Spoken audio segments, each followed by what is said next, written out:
What's going on, guys, and welcome back to the channel. So today we are going to review a classic game that has been around for quite some time now, and that is the Counter-Strike series, namely in particular Counter-Strike 2.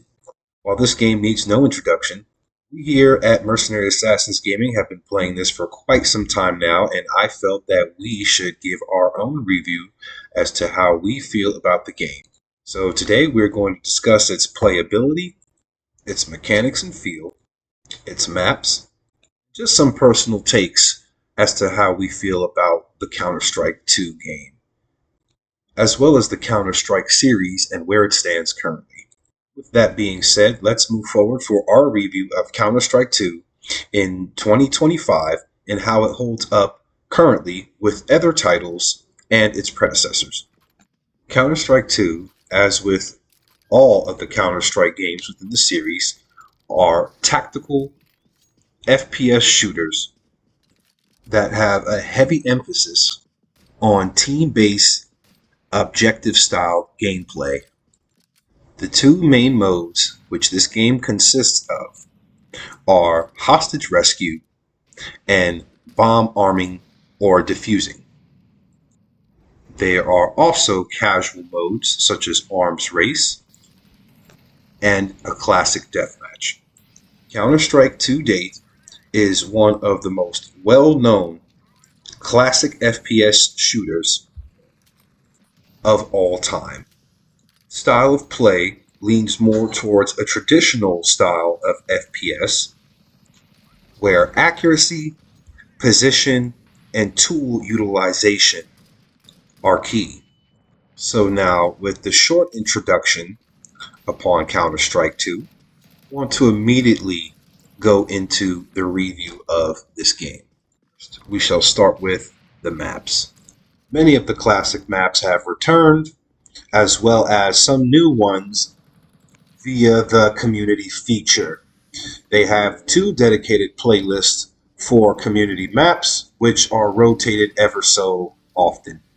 The developers also feel that they have reinvigorated most of these old maps by re-rendering them under a new engine, making the brightness on most of these older maps completely oversaturated, taking away from the dark, the grim, and the realistic feel of what most FPS shooters as well as tactical response games should feel like. Take a look at what the developers have said for themselves. And in Counter-Strike 2, maps are getting a new look. But don't worry, you can still bring along your countless hours honing strategies and exploiting every corner and crevice. We took three approaches to improving maps while retaining their rich legacy. First, there are touchstone maps, classic maps with solid foundations that players can use to evaluate gameplay changes from CS2 to Counter-Strike 2. These have improvements to lighting and character read, but otherwise haven't been changed. Next, we have upgrades. These are maps that use new Source 2 lighting, including a physically based rendering system that produces realistic materials, lighting, and reflections. And finally, overhauls. The oldest maps have been fully rebuilt from the ground up, leveraging all of the Source 2 tools and rendering features. These tools will be available for community map makers to make it easier to build, experiment, and iterate. With upgrades to lighting, player read, and materials in Counter-Strike 2. I'm sorry, I had enough. I don't want to hear any more of their bullshit.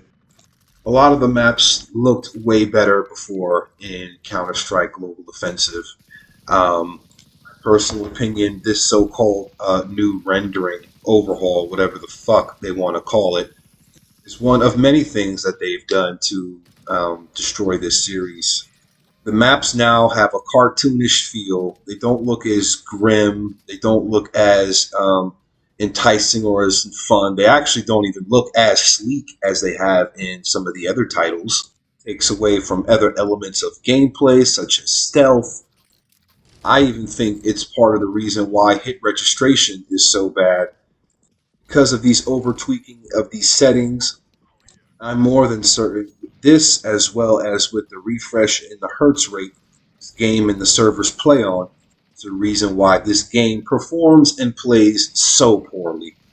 The map, as well as with the character models, which we will address shortly, all look borderline cel-shaded and cartoonish.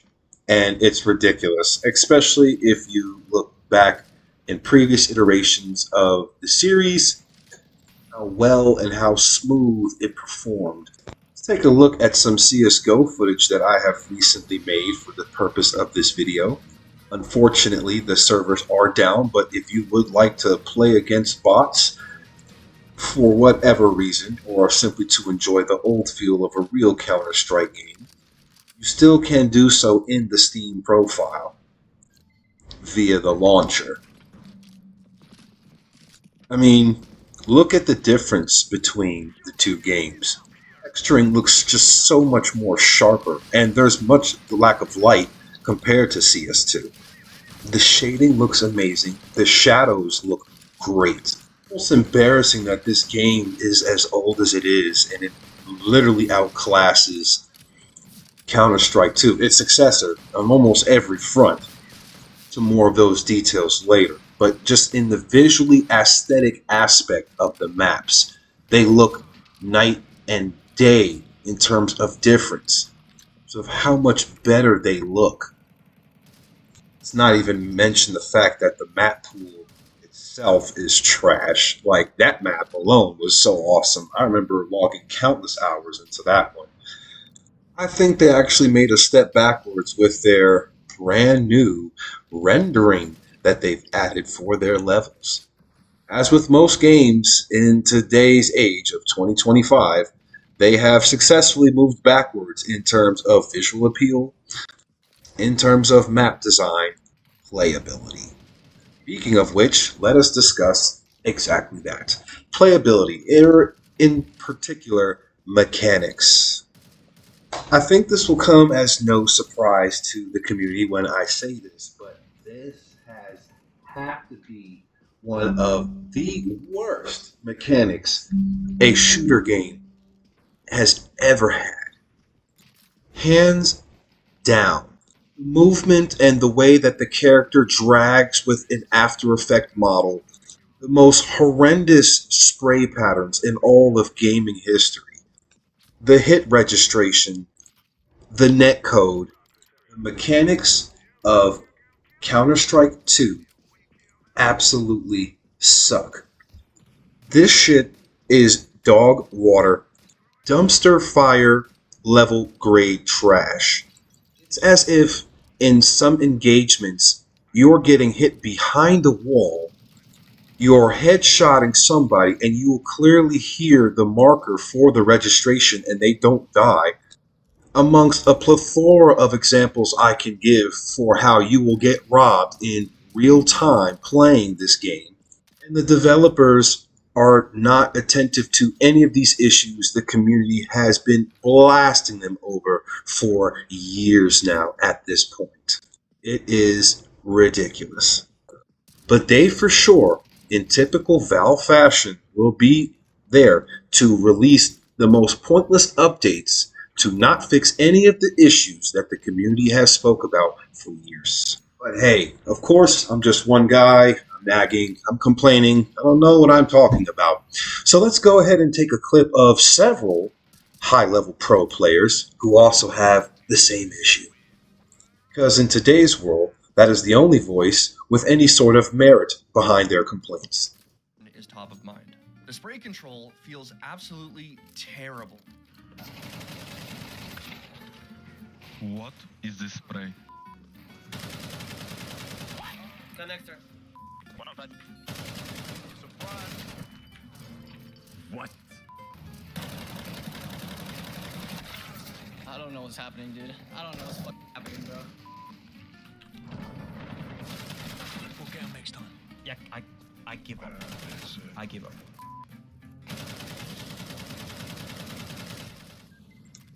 There you have it, folks. You've seen it in live time. You've seen people who play this professionally for a living say the same things, if not worse, than what I have just finished documenting. Also, go ahead and take a clip from CSGO just for reference. And we can see the comparable differences between the spray there and the spray within game, as you have just witnessed.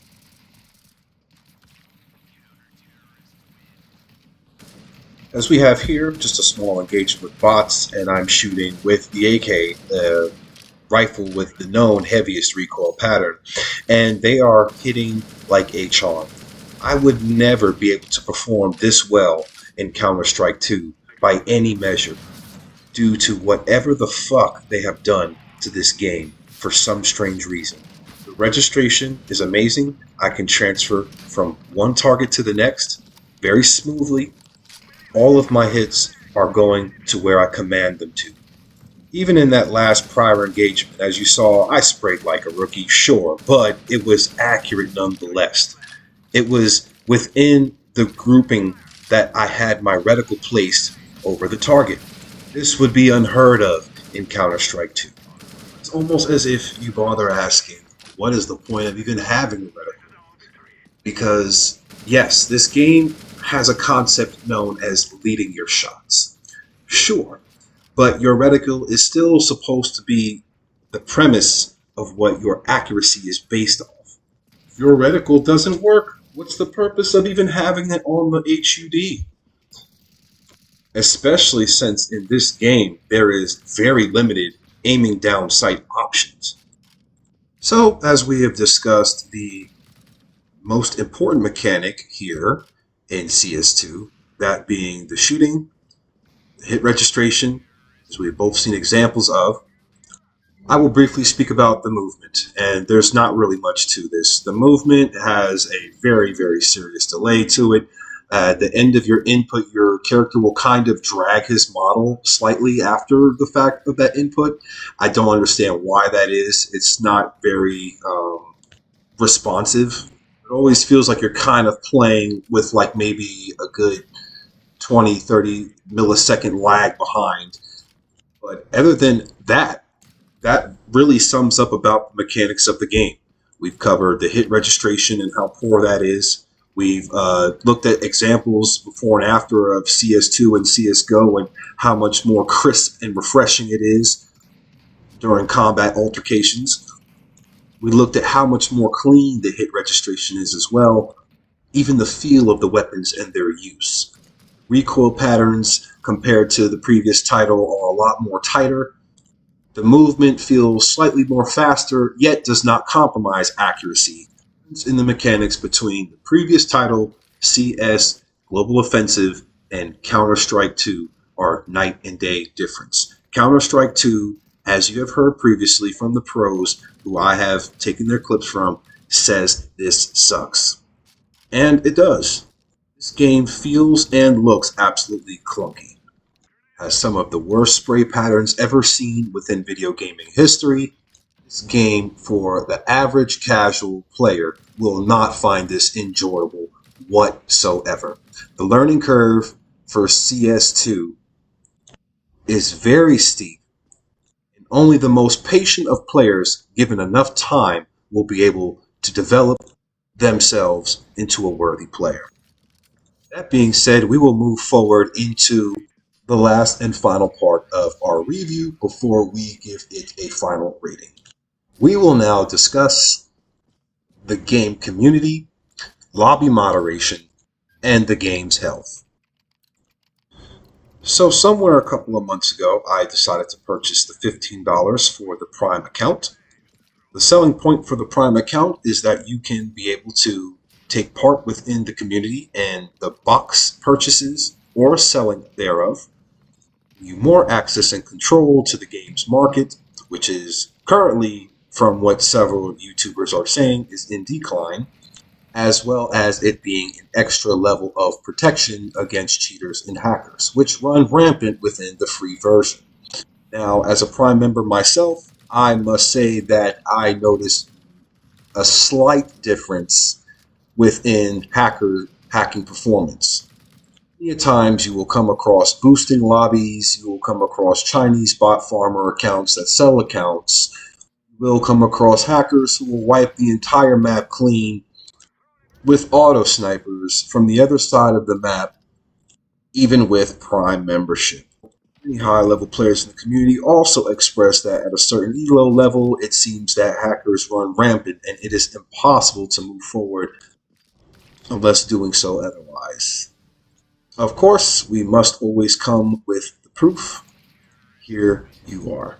So as you see here, we have a Chinese bot farmer who is, I guess, controlling an entire team, and he's getting ready to, I guess, slaughter them to boost, if you will. I'm not sure what the hell is going on here, but this is just one example, and I'm going to follow up very shortly with the second.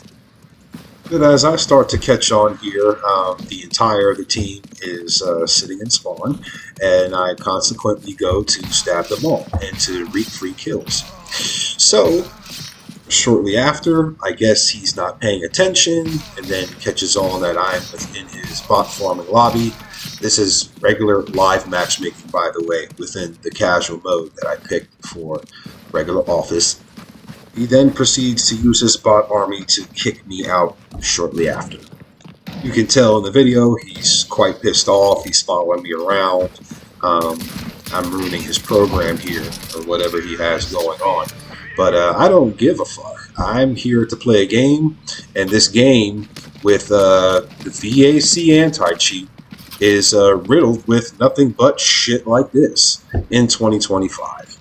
So, again, as I stated earlier, Valve will, no problems, make the most pointless updates to cosmetics and charms and bullshit no one uses. But when it comes to kicking these type of players out, no update is nowhere to be found for that. On the contrary, they actually still have not fixed the fact that they will kick legitimate players out of the room for a random Valve anti-cheat flag, which will happen periodically to anybody. Sure how it works or what performance metrics that they use to determine someone is automatically cheating, but you will have to reset your entire system, if not wait for several hours before you can play again. And you could be in the middle of a game while they do this to you, which is the most annoying fucking thing ever. So, as you clearly see here, you will occasionally run into these random empty rooms for prime matchmaking, which you paid hard money for. Casually encountering bot farmers, hackers, cheaters, and what have you divine, and also simply encounter asshole teammates. One of the most ingenuity features, I will say, which has been around in several games, is the vote to kick feature. And in Counter-Strike, many a times this will be abused for teammates who just simply do not like you, are assholes, are pieces of shit, or whatever reason they concoct in their mind. There have been many incidents where I have actually performed better than a lot of my counterparts, and they have, for some reason, kicked me. Which makes absolutely no sense, because if anything, you should be the person that's kicked, as you're not contributing shit to the team. But there is a sense of favoritism within certain circles within this game. People just may not like you, and they will vote to kick you. So that can be quite annoying when you're deep into a match, you're performing well, and if you say something or don't say something at all, or don't perform a certain way that certain people like within a kill cam, you can expect yourself to be ousted from the game, wasting your valuable time. Also, for those out there who are cupcakes and sensitives, they drop a lot of the N-words, they drop a lot of Hispanic slurs, Asian slurs. They say basically every fucking colorful thing in the book about Jews, Indians, and that in between. So if you're a sensitive person who does not like hearing these type of things, this game probably would not be for you, as Valve and those at Counter-Strike do nothing in moderation for this whatsoever. You can mute them, but that doesn't change the behavior. It's still there. So just a FYI for those who are a little soft when it comes to old school gaming. With that being said, that will about wrap this video up for today, ladies and gentlemen. My conclusion as the lead host for Mercenary Assassins Gaming is that this game rightfully deserves a 3 out of a 10. It fucking sucks. It's trash. It pales in comparison to its former titles. It's a shade of its former glory days. Pros are leaving this game left and right. It's Still has strong viewership, as it, I think, really mostly lives off of the old hype of what the game used to be. In terms of playability, it's horrible. Cheaters and hackers run rampant through this game, even in the Prime version. The social aspect of this community is unbearable. Way too many weird motherfuckers play this game, say some of the corniest and weirdest shit, and then if you speak out against them, they bandwagon and try to kick you. Sometimes it works, sometimes it doesn't. The subtick is ass. The hit registration is complete shit. The spray patterns are damn near fucking random at this point. This game used to be the staple of what an FPS was. While it is still popular, and I think mostly thanks to its esports presence, it's a shit game. It's a shit game. No title currently in 2025 has had the amount of professional players speak so poorly against the game. The game is plagued with problems. The problems do not seem to be going away anytime soon. Complaints compile by the day. I recommend getting this game for the Prime version? Absolutely not. Now, it does open options to, let's say, boxes and little trinkets. If you want to, let's say, play this long term, yes, sure, get the Prime version. However, you can have an enjoyable experience, quote unquote, just the same by playing free and saving $15, which you can use to spend on something much more enjoyable and pleasurable than this fucking annoying camp fest. It's visually shit, even the characters look just... yeah, I mean, what is this, man? Compared to the terrorist and the counter-terrorist operatives of former titles, this is fucking whack. I hope I was able to save a lot of you heartache, wasted time, grief, as well as money. Till next time, on our next review, we are up and we are out of here. Thank you for tuning in.